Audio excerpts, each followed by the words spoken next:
하나님 말씀 보겠습니다. 히브리서 11장 4절.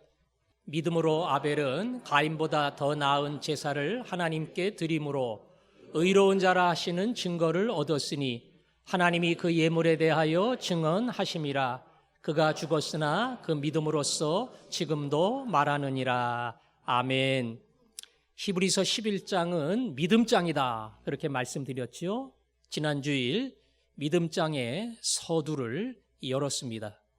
믿음이 무엇인가 하는 질문이 쉬운 것 같지만 때로 답변하려고 하면 만만하지가 않다 하는 설명을 드렸습니다. 성경이 말하는 믿음이 무엇이냐? 우리가 1절, 2절, 3절을 보면서 성경의 믿음에 있어 중요한 조건은 그 믿음의 대상이 무엇이냐 하는 겁니다. 그냥 알지 못하는 사실을 믿을게, 이게 아니라 우리 믿음의 대상은 하나님이다.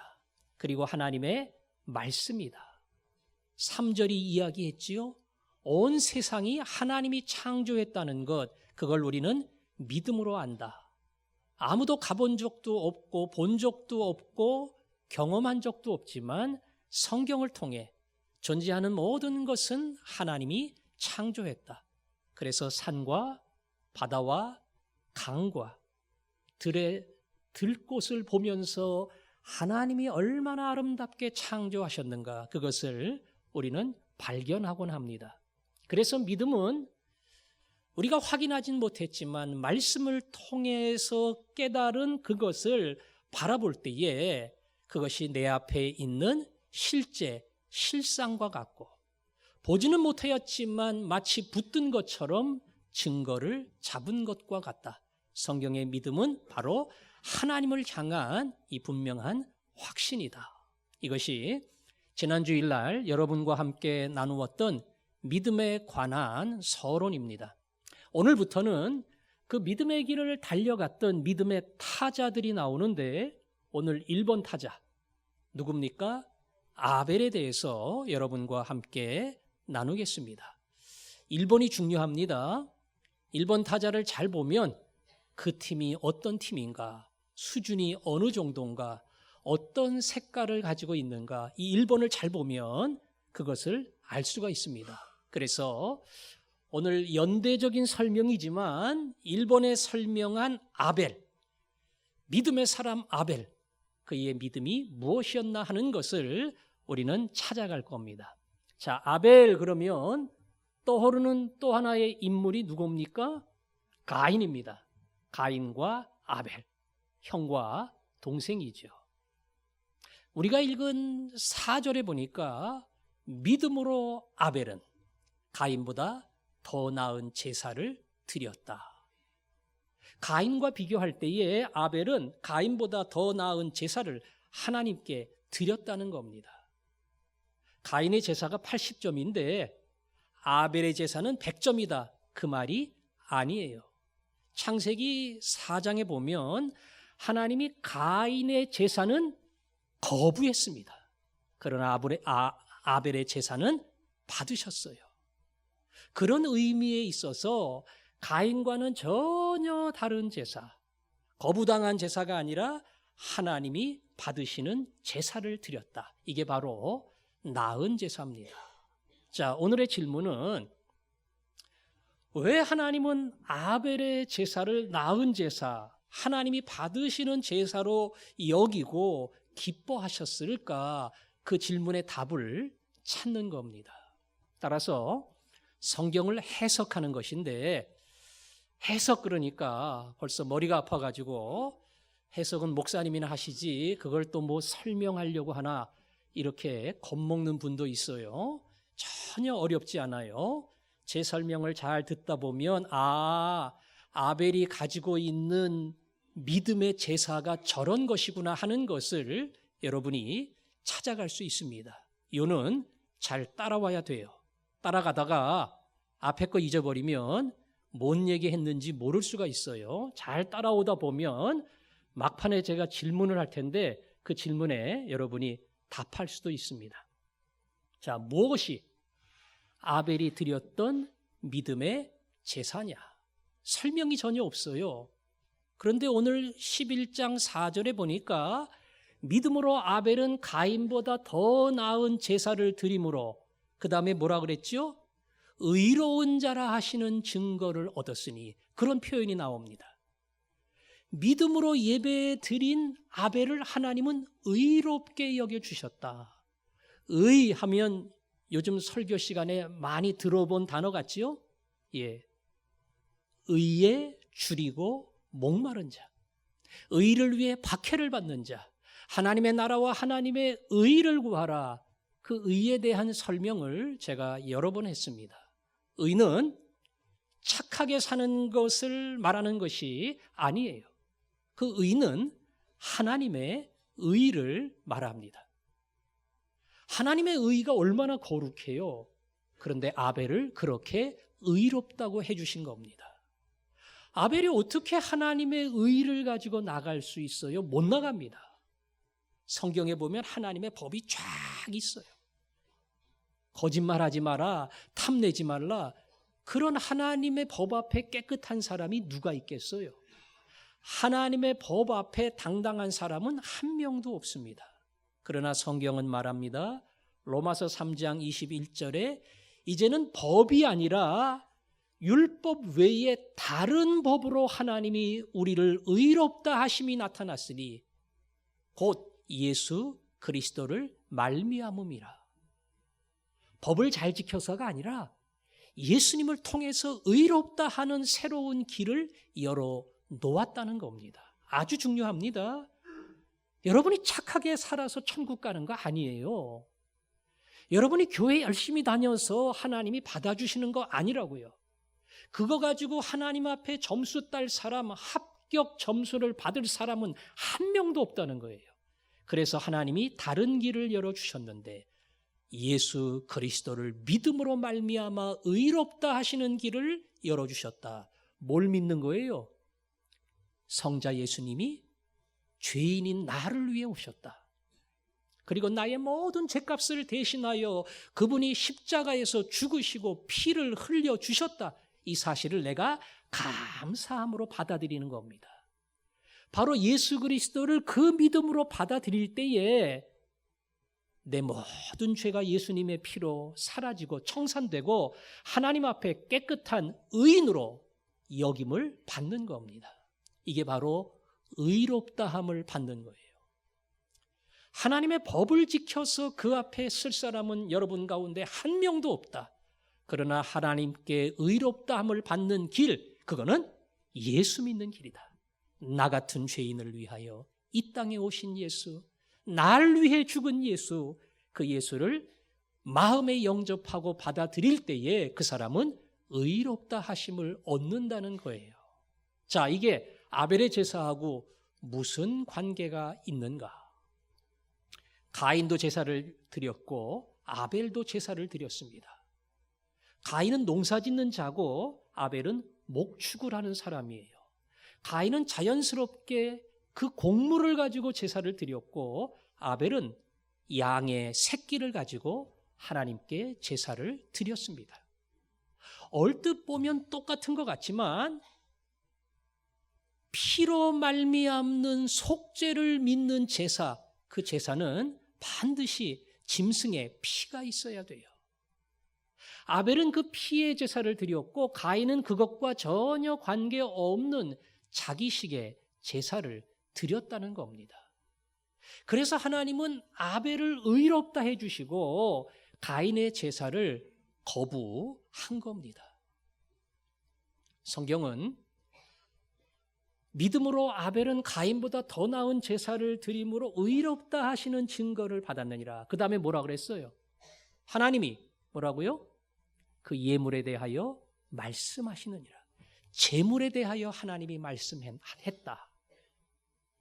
곡식이 아니고 짐승의 피가 있는 제사, 죽음이 있는 제사, 먼 훗날 십자가를 통한 대속의 사건을 예표하는 그 죽음과 피가 있는 제사, 하나님은 그 제사만을 받으셨다는 겁니다. 가인의 제사와 아벨의 제사가 어떻게 다른지 이해하셨죠? 가인은 그냥 자기 방식대로 제사를 지냈고 아벨은 하나님의 방식에 순종해서 피의 제사를 드린 겁니다. 어떤 사람은 이야기하기를 제사라고 하는 것은 모세를 통해서 주신 것인데 가인과 아벨은 모세 전에 한참 수천 년 전으로 올라가야 있던 시대인데 어떻게 그들이 이런 제사를 알고 드렸을까? 어떻게 알았을 것 같아요? 아담이 범죄하고 도망갔습니다. 그때 수치를 느끼고 무화과로 옷을 만들었어요. 무화과 잎사귀 옷은 금방 마르고 떨어집니다. 그때 하나님이 그들을 위해 새로운 옷을 만들어 주셨는데 가죽 옷을 입혀 주셨어요. 잎사귀로 만든 옷이 좋아요? 가죽 옷이 좋아요? 가죽 옷이 좋잖아요. 비싸니까. 오래 가니까. 하나님이 그래서 가죽 옷을 입힌 게 아니고 가죽 옷이라고 하는 그 옷 속에는 어떤 짐승이 죽어야만 가능하다고 하는 속죄의 의미가 그 안에 담겨 있어요. 그래서 설명은 없지만 아담에게 하나님께 나아가는 자는 어떻게 제사를 지내야 되는가 하는 그 속죄의 제사를 하나님은 이미 가르치셨다. 따라서 가인과 아벨도 어떻게 제사해야 되는가 하는 것을 배웠고 아벨은 그 배운 대로 제사했고 가인은 배운 대로 하지 아니하고 자기의 방식대로 제사를 드렸다는 겁니다. 따라서 제사는 똑같이 드린 거예요. 문제는 제사의 나름대로의 어떤 차원이 달랐던 겁니다. 아벨은 나 이거 농사해가지고 거둬들인 거 제사 지내는 게 뭐 문제될 게 있어? 난 직업이 이건데 뭐 괜찮아. 이러고 드린 거예요. 아벨은요. 물론 목축을 했지만 아벨은 목축하는 그 모든 직업을 떠나서 반드시 짐승을 죽이는 피의 제사를 드릴 때에 거기서 하나님의 속죄가 이루어진다.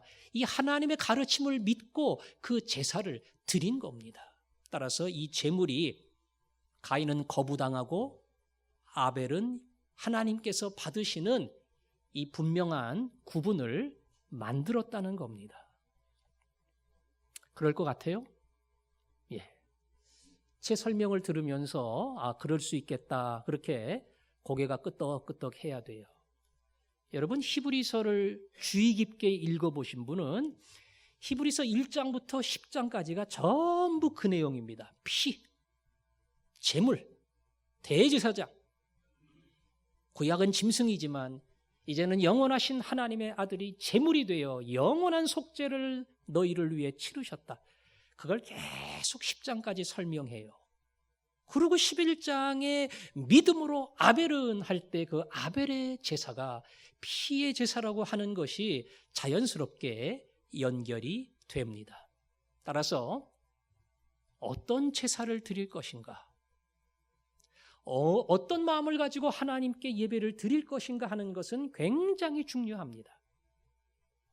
자기 생각, 자기 방식, 자기 기분, 자기 결정을 따라서 뭐 이렇게 드리는 게 무슨 문제가 있겠는가 하고 드리는 예배가 있고 하나님이 나에게 원하시는 제사가 뭘까? 하나님이 기뻐하시는 예배가 뭘까? 그거를 생각하고 하나님의 방법대로 그 앞에 나아가는 그러한 제사가 있다는 겁니다. 똑같은 제사지만 하나님이 가인의 제사는 거부했습니다. 백날 드리면 뭐해요? 하나님이 안 받았습니다. 그리고 아벨의 제사를 하나님이 받았습니다. 굉장히 심각한 결과를 낳았어요. 다 제사를 지냈어요. 다 똑같은 방식으로 하나님 앞에 나왔지만 너희의 예배는 내가 받을 수 없다. 그의 예배는 딱 잘라버렸습니다. 그리고 나는 너희의 예배를 기뻐하노라. 아벨의 예배를 하나님은 기쁘게 받았습니다. 이게 바로 믿음으로 나아간 아벨의 모습이다. 오늘 이것이 제가 여러분에게 설명한 첫 번째 해석입니다. 아벨의 방법으로 예배하는 사람, 하나님의 방법으로 예배하는 사람, 하나님이 부르시는 그 부르심에 겸손히 순종해서 나가는 사람, 여러분에게 그런 믿음을 주시기를 원합니다. 자, 이제 또 다른 해석이 있습니다. 자, 이 해석은 창세기 4장을 봐야 조금 더 배경을 자세히 알 수가 있어요. 거기 보면 4장을 제가 찾지는 않겠습니다. 가인과 아벨이 제사를 드렸는데 가인은 그 땅의 소산물을 가지고 아벨은 양의 첫 새끼를 가지고 이렇게 썼어요. 두 개를 동등한 무게를 가지고 표현을 했어요. 가인은 이렇게 드렸지만 아벨은 이렇게 했다 말하지 않고 가인은 땅의 소산물로 드렸고 아벨은 양의 첫 새끼로 드렸다. 두 사람이 드린 어떤 제물을 가지고 하나님은 논하지 아니하고 두 사람은 똑같이 하나님 앞에 제사를 드렸다. 이렇게 설명을 했습니다. 목사님, 짐승의 피가 없이는 하나님께서 받으시는 제사가 될 수 없잖아요. 그렇게 질문하는 분도 있을 겁니다. 그러나 성경의 제사법을 쭉 보다 보면 소, 염소, 그 밑으로 양, 그것도 돈이 안 되면 비둘기, 심지어는 비둘기조차도 힘든 사람은 곡식을 갖다 바칠 수가 있어요. 곡식. 그것도 되나? 예. 소제라고 하는 곡물을 정성스럽게 빻아서 기름과 함께 하나님 앞에 드리는 그러한 제사가 있었습니다. 어렵고 힘든 사람은 그렇게 제사를 드려도 하나님이 그 제사를 받으셨어요. 그것을 가인의 제사와 연결을 시키면 가인이 꼭 피의 제사를 안 드렸기 때문에 하나님이 거부하신 것이다. 이렇게 보기는 어렵다는 거예요. 가인은 나름대로 자기가 거두어들인 농산물을 가지고 하나님 앞에 드렸기 때문에 그 제물 자체에는 문제가 없다는 거예요. 근데 왜 안 받으셨는가? 자, 그거는 조금 성경 구절을 봐야 됩니다. 자, 창세기 4장 6절 7절에 보면 저런 말씀이 나와요. 자, 여호와께서 가인에게 이르시되, 자 보세요. 내가 분하여 함은 어찌 됨이며 안색이 변함은 어찌 됨이냐. 하나님이 가인 거 안 받았어요. 근데 가인이 아주 하나님께 씩씩거리면서 얼굴이 벌개졌어요. 말도 안 되는 거죠. 옆에 사람 미워해도 말도 안 되는데 하나님한테 씩씩거리면서 막 분해가지고 내 거 왜 안 받았느냐고 막 언성을 높였어요. 그랬더니 하나님이 내 마음대로야. 나 하고 싶은 거 하고 싫으면 안 해. 이러지 않았어요. 그 다음에 7절에 보니까 이렇게 말했습니다. 네가 선을 행하면 어찌 낫을 들지 못하겠느냐. 선을 행하지 아니하면 죄가 문에 엎드려 있느니라. 죄가 너를 원하나 너는 죄를 다스릴지니라.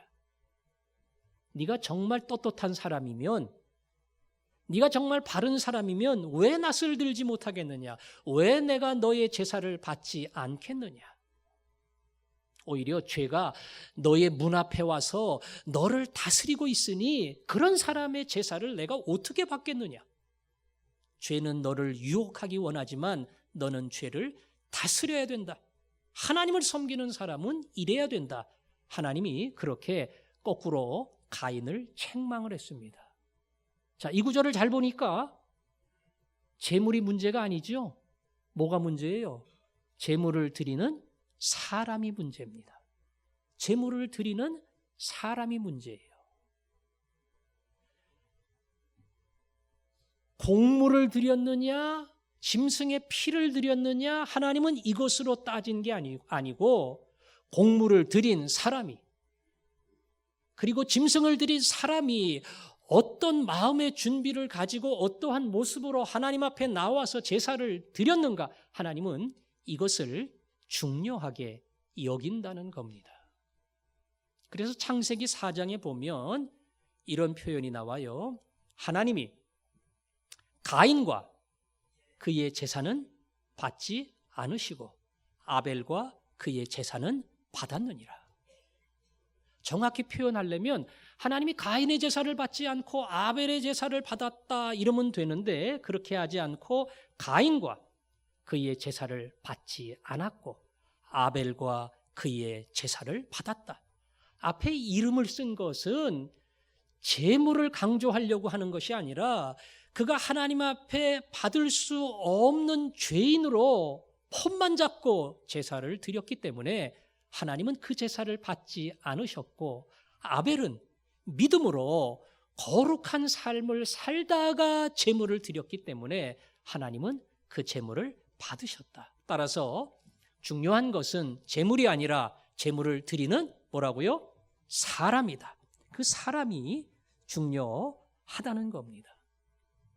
자, 아까 제물이 중요하다. 반드시 짐승의 피가 그 안에 들어가 있어야 하나님은 그 제사를 받으신다. 그 증거 중에 하나가 1장부터 10장까지 쫙 예수 그리스도로 말미암는 거룩한 제물에 관한 설명이 나온다. 자, 사람이 중요하다. 이것에 관한 설명이 히브리서에 있을까? 뒤편에 가면 나옵니다. 13장에 가면 너희는 화평함과 거룩함을 추구해야 된다. 그거 없이는 하나님 못 만나. 너희는 대접하는 자가 되어야 한다. 너희는 구제하는 자가 되어야 된다. 결혼을 소중히 여겨야 된다. 선한 길을 가야 한다. 돈이 있으면 나누어주는 사람이 되어야 한다. 이 믿음의 길을 가는 게 무엇인지를 히브리서 마지막 장에서는 쭉 설명을 합니다. 따라서 오늘 하나님이 받고 받지 않은 것의 큰 차이는 재물에 있는 것이 아니라 사람에게 있다. 그 사람이 하나님 앞에 어떠한 준비를 하고 오느냐에 따라서 하나님은 그 재물을 받기도 하고 안 받기도 하신다. 이것이 가인과 아벨의 차이다. 이런 해석입니다. 자, 제 설명 다 들었죠? 네. 제가 한번 물어볼게요. 첫 번째 한 해석이 맞을 것 같다. 가인은 피의 제사를 안 드렸어. 아벨은 피의 제사 하나님의 방식으로 예배했다. 그게 가인과 아벨의 차이야. 그게 맞다고 생각하는 사람 있습니까?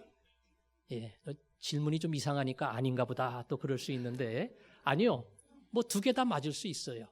아니면 두 번째, 제물을 드리는 사람이 중요하다. 그 사람이 제대로 준비되지 않으면 어떤 식으로 제물을 가져올지라도 하나님은 그 제물을 받지 않으신다. 이 두 번째가 맞을 것 같아요. 네. 두 번째에 조금 더 수긍하는 것 같기도 하고 앞에 거에 동의하는 것 같기도 합니다. 중요한 것은 이 두 가지를 복음적인 신학자들은 전부 다 수긍할 만하고 가능한 해석이라고 받아들입니다. 어느 한쪽이 맞고 저건 틀렸어, 잘못된 해석이야, 이렇게 말하면 안 돼요. 뭐 좀 다른 이상한 사람들이 해석하는 거면 그러겠지만 이런 보수적인 신학을 가지고 복음주의 입장에 서 있는 사람은 이 두 가지 해석이 모두 다 아벨과 가인의 제사를 설명하는 가능한 이야기다. 이렇게 나름대로 해석을 합니다. 자, 저는 어떤 해석을 취할까? 두 개 중에 하나를 해야 돼요. 예. 김진천 목사님이 안 계시는데 지난번 3부 예배 보니까 김진천 목사님은 1번을 했을 것 같아요? 2번을 했을 것 같아요? 1번을 했어요. 예. 그래서 제가 주의 줬습니다. 끝난 다음에. 2번도 있는 것을 좀 얘기를 해줘야지 1번만 딱 얘기하면 그게 무조건 정답인 줄 알고 사람들이 그렇게 생각하지 않겠냐고 그랬더니 그걸 얘기 좀 해줄 걸 그랬네요. 2번도 가능해요. 저는 1번과 2번이 전혀 해석이 다르지만 그러나 이 해석이 어느 정도 하나로 이어질 수 있겠다. 그런 나름대로의 의견을 가져봅니다. 여러분, 제사가 뭐예요? 요즘으로 말하면 예배입니다. 예배예요. 쉽게 말하면 가인의 예배를 하나님은 안 받았어요. 안 받았습니다. 예배 드렸어요. 제사 드렸어요. 예. 뭐 하나도 무슨 문제될 거 없이 예배당에 나와서 하나님께 예배를 드렸는데 가인의 제사를 하나님이 거부했다. 이게 무서운 거죠. 예, 난 너의 예배 못 받아. 하나님 그러셨어요. 근데 아벨의 제사를 하나님이 기쁘게 받으셨어요. 이건 굉장히 중요한 질문입니다. 나는 과연 가인의 예배를 드리는 것인가 아니면 아벨의 예배를 드리는 것인가? 이 질문을 우리는 이 4절을 통해서 찾아야 되고 하나님이 정말 기쁘게 받으시는 바른 예배자가 돼야 됩니다. 첫 번째 말했죠.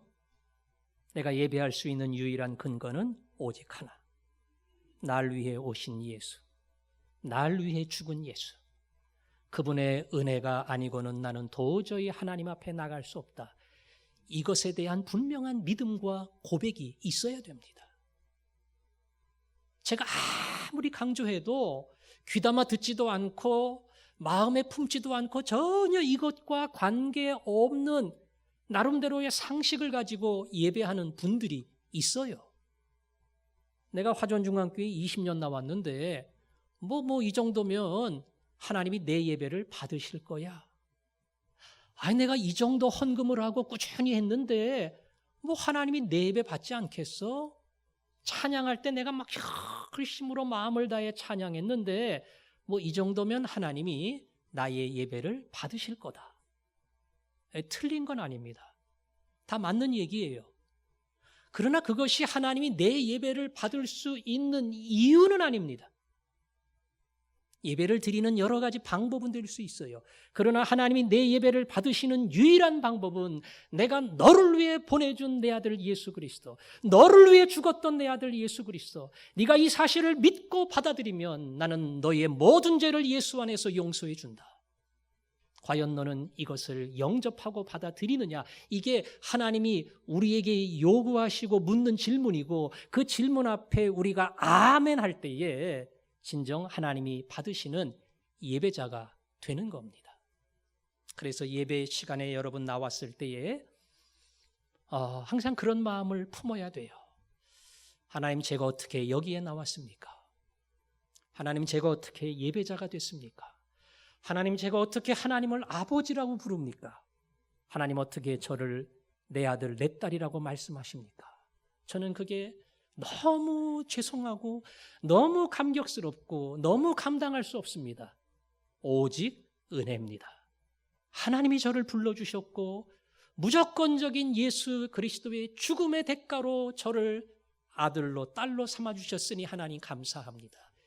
이 고백이 있을 때에 그게 바로 아벨의 예배입니다.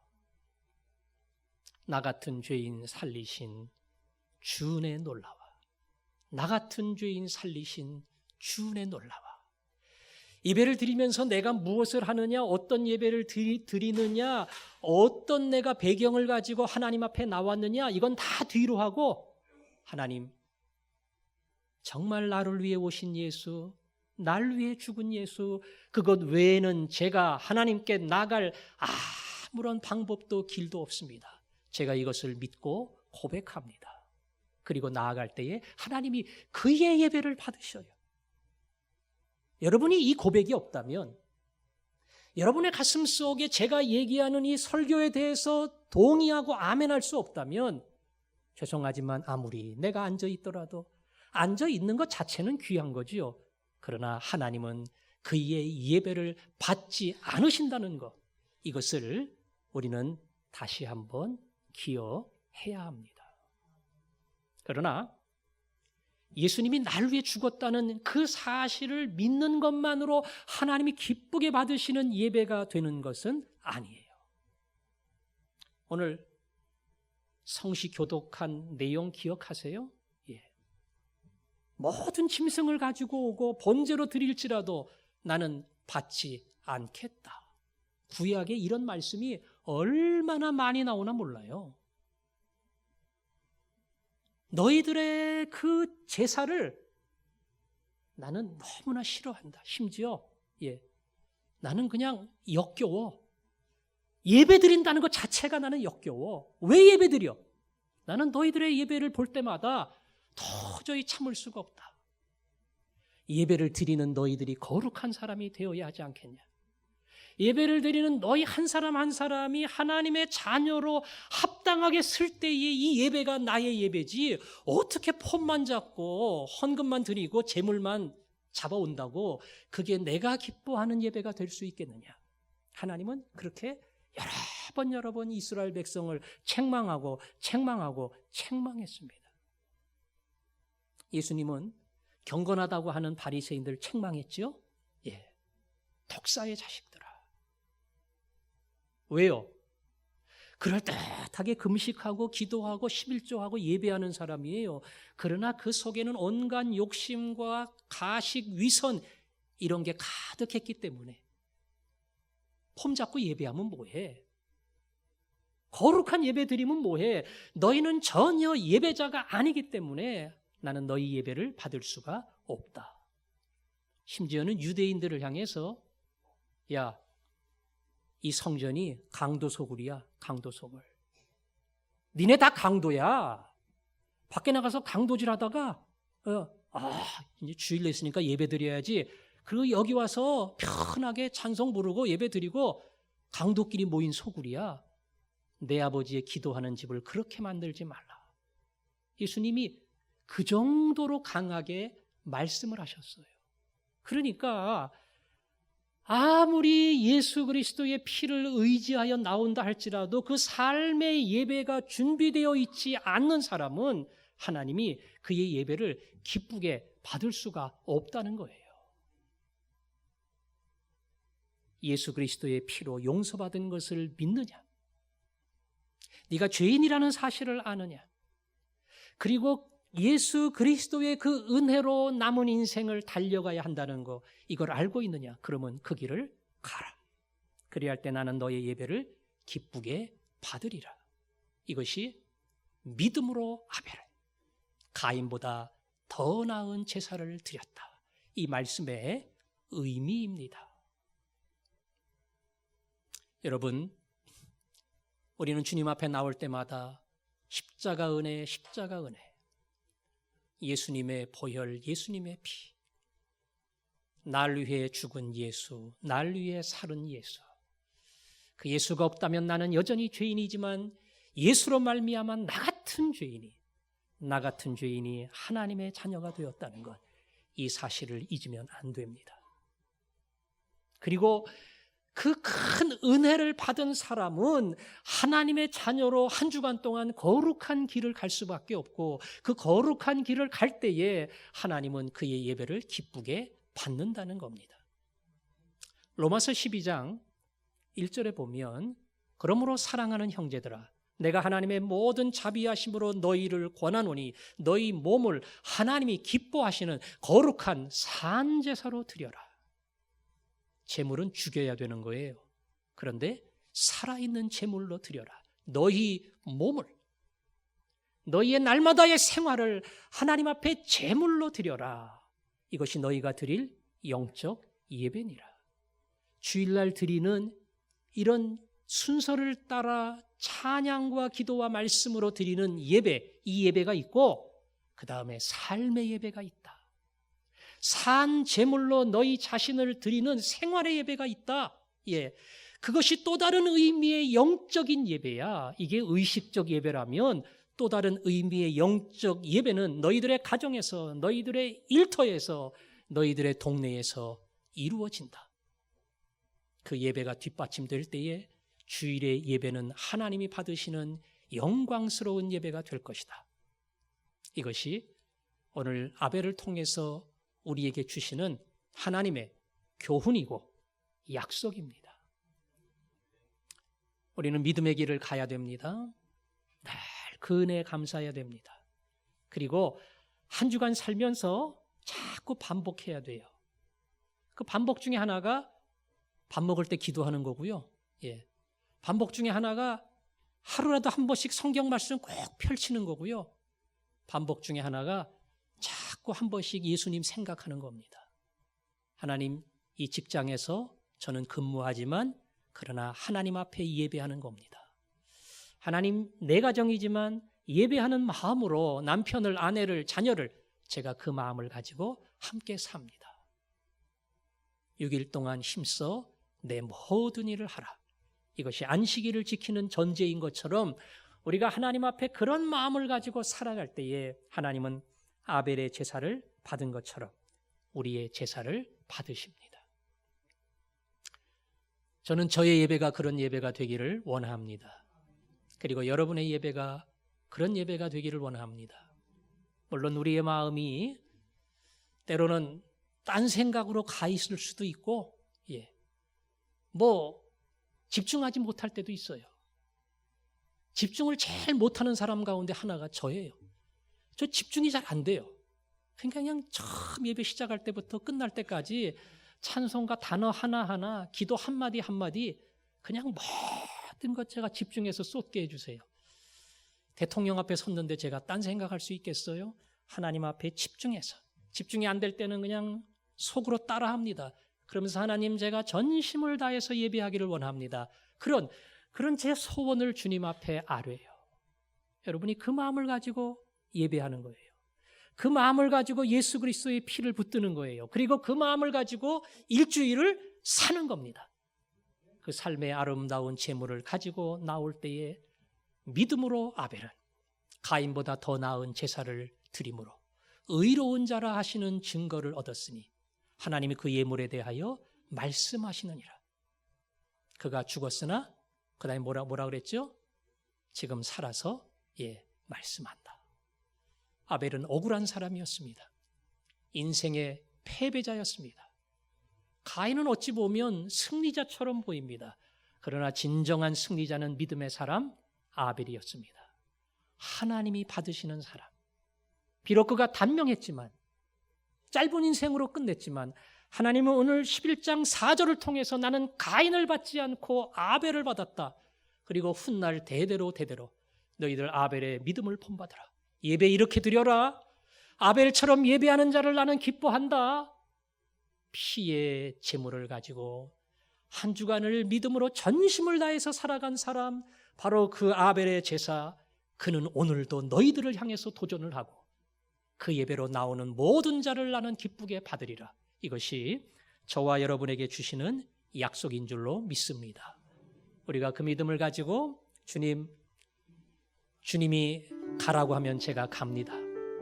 주님이 서라고 하면 저는 멈출 겁니다. 내 뜻대로 하지 마시고 주의 뜻대로 나의 한 걸음 한 걸음 내딛게 하여 주옵소서.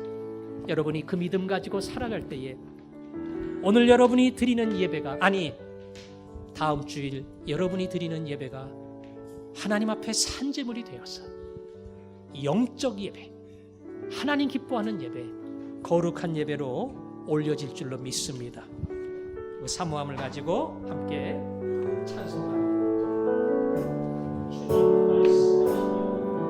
주님 말씀하시며 내가 나가리라.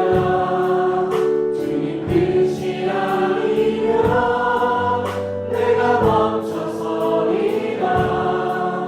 나의 마음 서는 것 주님 뜻에 있으니 오 주님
기도합니다. 첫 번째 기도하세요. 은혜입니다. 저 같은 사람이, 저 같은 죄인이 이곳에 와서 감히 하나님을 부를 수 있는 것 은혜입니다. 은혜입니다. 두 번째 기도하세요. 우리 하나님이 여기까지라 말씀하시면 제가 더 가지 않게 하여 주옵소서. 하나님 더 가라고 이야기하시면 아무리 가기 싫어도 한 걸음 한 걸음 순종하게 하여 주옵소서. 나의 월요일, 화요일, 토요일까지 날마다의 삶이 순종과 헌신되게 하여 주시고 그 아름다운 삶이 주일의 예배를 통해 믿음으로 하나님께 바쳐지게 하여 주옵소서. 나의 예배가 하나님 받으시는 거룩한 예배가 되게 해달라고 함께 기도하겠습니다. 아버지 하나님, 이 시간 예배합니다. 하나님, 믿음으로 아벨은 하나님 그렇게 예배하는 믿음의 사람이 되기를 원합니다. 예배를 드리지만 하나님 받지 않는 이 엄청난 심판 앞에 서지 않게 하여 주시고 참 부족하고 보잘것없지만 나는 너의 예배를 받는다 말씀하시는 믿음의 아벨이 되게 하여 주옵소서. 예수 그리스도의 보혈만이 은혜임을 잊지 않게 하시고 하나님이 기대하시는 예배는 주일뿐 아니라 날마다의 삶이 예배로 녹아져야 하며 그 삶이 주일 예배에 쏟아질 때에 하나님이 거룩한 예배로 받으신다는 사실을 잊지 않게 하여 주옵소서. 예수님 이름으로 기도합니다. 아멘.